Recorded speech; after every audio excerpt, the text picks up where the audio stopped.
चाषी मारणा नीति चाषी को दुर्व्यवहार करा जायथिबा अभियोग करी पिपिली सरस्वती सेवा समवाय समिति कार्यालय सम्मुख में धारणा देइछि नीलाचल कृषक महासंघ। महासंघर उपसभापति प्रकाश कुमार नायकों नेतृत्व में 50 रु ऊर्ध्व चाषी समवाय समिति कार्यालय सम्मुख में धारणा देथिले। धारणा पूर्व समवाय समितिर संपादक चाषी मानकु दुर्व्यवहार करिथिबा चाषी अभियोग करिसेंति। सरकार चाषी मानक पई विभिन्न सुविधा सुजोग जोगाई देउथबा कुहा जाउथबा बेले चाषीक ठारू मन इच्छा धान कटनी छटनी करा जाउथिले मध्य अधिकारी चुप रहुथबा बेले सरकारक एहा ज्ञातरे हेउछि कि नहीं चाषी अभियोग करिछि।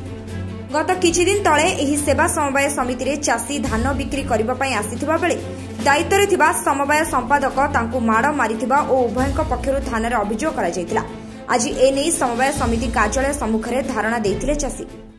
सर 100 को 100% कहले आ अधिका परसेंट जदि लगे हम ताले सेतिकी त्रुटि हो सरकारकर। आमे दीर्घ 35 वर्ष काल आंदोलन करूँ नीलाचल कृषक महासंघ एटी आंदोलन करुच्ची चाषी समस्या नहीं आसूची। आज गोटे चाषी माड़ हला सी आम ऑफिस रे गोटे दरखास्त गला मो कथा कहीं बुझुना बोली आम एठिक बुझापी गोटे आसूची। आपण मैंने देखूँ आपण मैंने सांबादिक अनुभव करूँ जड़े दी जन कि आसवा कथा 10 जन मिलकर आसती कौन गोटे कथा पचारे कि कौन बुझे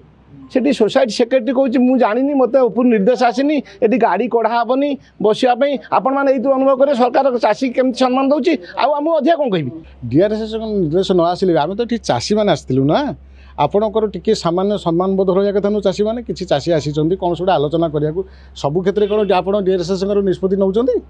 से चाषी टी बाड़ेला बेले आप डीआरएस निष्पत्ति नहीं अनुमति नहीं तेणु आम भावुँ चाषी जो अभियोग बाढ़ी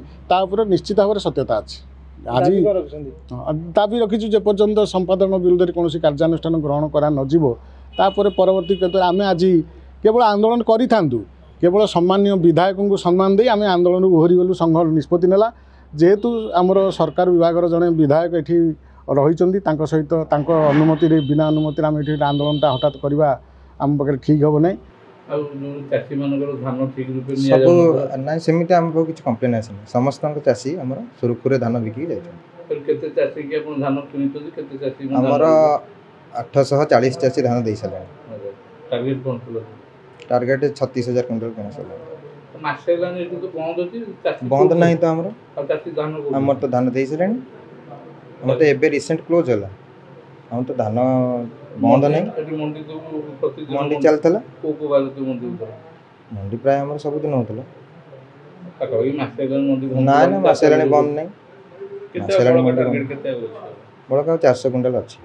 सेमानक सहित आसी से निहाती एठी बसिया कथा कौन है भाई कहाँपाई आसछंती कौ कथार आलोचना हम ए संपर्क में हवा कथा से सब होउनी एटा सब मिलित सहयोग में चलती चाषी आज हताश चाषीर अवस्था एते उन्नत हो पारुनी सरकार 800 टंका एक्स्ट्रा इनपुट सब्सिडी देले किंतु से सब्सिडी देले मध्य सेठू सीधा 12 केजी धान को जदि 32-36 400 टंका बर्तमान कटि जाउची चाषी आ 800 टंका कुआडू पाइला तेणु से संपर्क में आ चाषी उपरे जो अत्याचार शोषण चलती से संपर्क में आमर कृषक महासंघ अहर आंदोलन जारी रहिबो से चाषी पाइबा पर्यंत न्याय एवं अन्यान्य चाषी न्याय पाइबा पर्यंत आमर आंदोलन जारी रहिबो। होता आमर धान मंडी पाटतुंड होकर आम कृषक संघ जनइला से कृषक संघ नीलाचल कृषक संघ आसते आपस बुझाणा करने तो किसी बुझाणा करें आम बसचु से कौन निष्पत्ति ने। पिपिली निगमानंद शर्मा को रिपोर्ट सनस्टार टीवी।